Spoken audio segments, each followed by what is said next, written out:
자, 오늘 본문 보면은 2장 10절에 보면 우리 다시 한번 읽어봅니다. 시작. 그런즉 군왕들아 너희는 지혜를 얻으며 세상의 재판관들아 너희는 교훈을 받을지어다. 자, 상반절의 첫 번째로 그런즉 군왕들아 너희들은 지혜를 얻으며 이렇게 표현해주고 있다는 것이죠.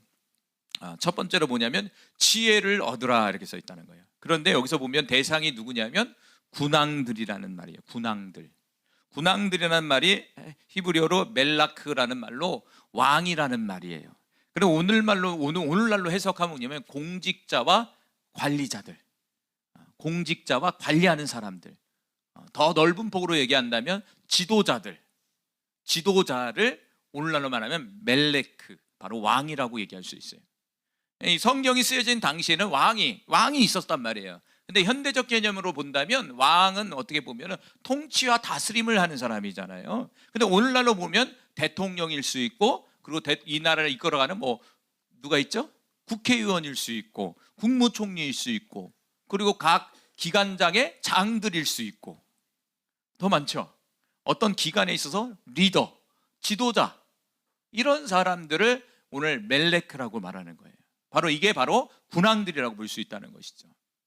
그런데 이 군왕들에게 요구하는 것이 뭐냐면 여러 가지가 있잖아요. 어떤 리더가 되는 데 있어서 어떤 기관을 이끌어가는 데 있어서 필요한 요소들이 있잖아요, 나름대로.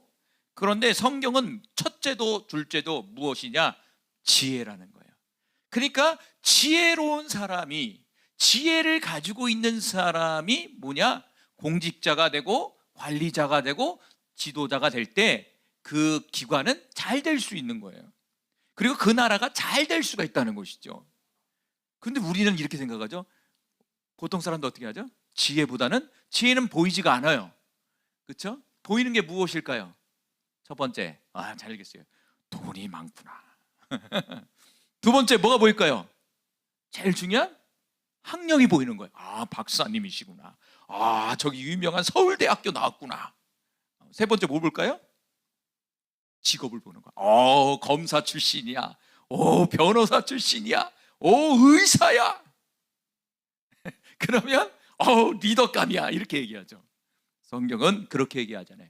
거지라도, 학력이 없을지라도 정말 그 사람이 지혜로운 사람이라면 그 사람을 공직자, 관리자, 지도자로 세워라라고 얘기해주고 있다는 것이죠. 할렐루야. 하나님이 보는 관점과 사람이 보는 관점이 전혀 다른 거예요. 우리가 잘 알고 있는 사무엘 선지자가 하나님의 명령을 받아서 다윗 가문에 들어가잖아요. 그래서 한 명을 선택해서 왕으로 삼으라는 거예요. 그런데 다윗의 첫 번째 형이 사무엘에게 오는데 키도 크고 너무 준수하게 생긴 거야. 정말 왕감인 거야. 그래서 저 사람이다 생각하고 가서 기름을 부었더니 하나님이 뭐라고 그럽니까? 아니다. 왜 아니라고 그러지? 정말 왕인데, 저 사람이 왕감인데. 마지막에 다윗이 오잖아요. 근데 형제 중에서도 제일 좀 볼품이 없었나 봐. 그러니까 사무엘이 성경 안 나왔죠. 좀 각색을 한 거예요. 좀 이상하다. 누구지? 쟨가? 그랬더니 하나님 뭐라고 합니까? 사람은 외모를 보지만 나는 중심을 본다. 저 다윗에게 기름을 부어라.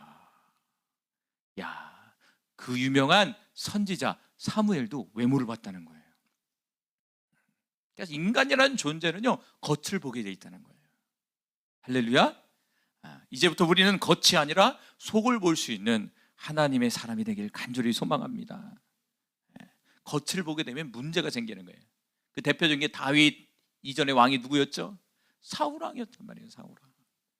사울왕은 겉도 키도 크고 정말 이렇게 보기에도 왕감이었어요.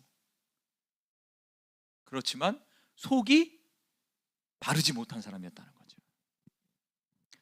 자, 오늘 본문에 뭡니까? 이 군왕들은 지혜를 가지라는 거예요. 이 지혜를 얻어라 이렇게 했는데, 이 지혜라는 말이 사칼이란 말이에요. 사칼이란 말이 말 그대로 지혜롭다. 그리고 더 나아가 총명하다. 그리고 지혜롭고 총명하니까 삶도 행실도 어떻게 할까요? 상당히 지혜롭게 행동하겠죠. 이런 뜻을 갖고 있다는 거예요. 이 샤칼이라는 말은 보통 이제 히브리어를 보면 성경에 여러 해석으로 이렇게 나와요. 근데 이제 보통 이 샤칼이라는 말을 어디다 쓰냐면 지혜와 통찰력을 강조하는 문맥 속에서 이 샤칼이라는 단어를 쓴단 말이에요. 지혜와 통찰력을 강조하는 어떤 부분에 있어서 이 샤칼이라는 부분을 쓰죠.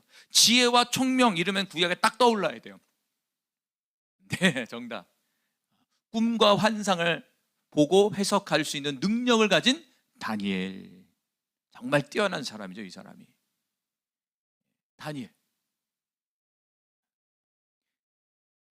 그래서 이 군왕들에게 우리 하나님께서 뭐라고 하냐면 지혜롭고 총명하고 그런 통찰력을 갖고 있는 그러한 사람이 되어야 된다라는 것을 말씀해 주고 있다는 거죠. 그런데 이 사칼이라는 말이 뭐냐면 좀 어렵지만 이 문법적으로 보면 히필 동사 명령형으로 돼 있어요. 다시 첫 번째는 명령이에요. 명령은 돼야 되는 거예요. 반드시 그렇게. 명령은 선택이 아니에요. 반드시 그래야 된다는 거예요. 그러니까 군왕들은, 지도자는 반드시 뭐 해야 되냐? 사칼해야 돼요. 지혜로워야 돼요. 총명해야 돼요. 어떻게 보면 지혜는요, 뭐라고 그럴까? 어떤 부분에서 옳고 그름을 분명하게 판단할 수 있는 어떤 정신적인 힘이에요. 딱 어떤 사건이 벌어질 때 이것이 사는 길인지 죽은 길인지를 딱 분별해요, 이 사람은. 그러면 일로 가셔야 됩니다. 절로 가야 됩니다. 똑같죠? 제가 목회자라면 목회자도 상당히 지혜로워야 돼요. 성도들이 이렇게 목사님 내가 이걸 해야 돼요, 말아야 돼요 물어본단 말이에요. 그럼 어떤 분은 알아서 하십시오 이렇게 하는데 보통 그것도 중요하지만 물어본 거잖아요, 성도들이. 그러면 목회자 입장에서 뭐냐? 이 사카를 갖고 있어야 돼. 그래서 성도들이 딱 판단했을 때 그거는 죽는 길입니다, 이거는 사는 길입니다라고 딱 제시를 해줘야 된단 말이에요, 지도자는요. 근데 그게 안 돼 버리니까 이제 문제가 생기는 거죠. 그러니까 명령형입니다. 명령형. 만약 지도자가 됩니까? 그 장의 머리가 됩니까? 작게는 얘기해보면 그럼 나랑 상관없냐? 아니죠. 여러분의 가정에 여러분이 누굽니까? 부모라는 역할이 뭡니까? 머리의 역할이잖아요. 지도자의 역할이잖아요. 단위가 작아진 것이지. 교회의 장로님? 어떤 직분을 갖고 있는 분들도 그 직분에 있어서 어떤 장이라고 볼 수 있는 거죠. 그러니까 결국 군왕들은 누굴 얘기합니까? 우리 전체를 얘기하는 거예요. 전체. 여러분이 부모라면 부모로서 지혜를 가지고 있어야 되고, 집사님은 집사님에 대한 지혜를 갖고 있어요. 권사님은 권사님의 지혜, 장로님은 장로님의 지혜, 사모님은 사모님의 지혜, 목사님은 목사님의 지혜를 가지고 이 땅 가운데 살아가야 된다는 거예요. 근데 지혜라는 것이 그냥 주어지는 것이 아니라 얻으라고 써 있잖아요. 얻으라. 그냥 주어지는 게 아니에요. 얻어야 된다는 거예요. 얻어야 된다는 거예요. 여기서 히필 동사라는 건 뭐냐면 능동적으로 내가 그것을 얻어야 된다는 얘기예요. 그냥 휙 주어지는 게 아니라 여기서 보면 너희는 지혜를 얻으라는 것은 뭐냐면 네 스스로가 적극적으로 하라는 소리예요. 적극적으로 지혜를 얻도록 애를 쓰고 힘을 쓰라는 얘기예요. 그러면 그 결과가 너에게 주어질 것이다 라는 게 히필 동사의 이게 뜻이에요. 그러니까 우리는 적극적으로 그 지혜를 얻도록 여러분이 노력하고 무엇인가 연구하고 무엇인가 탐구하고 기도해야 된다는 것이죠. 할렐루야.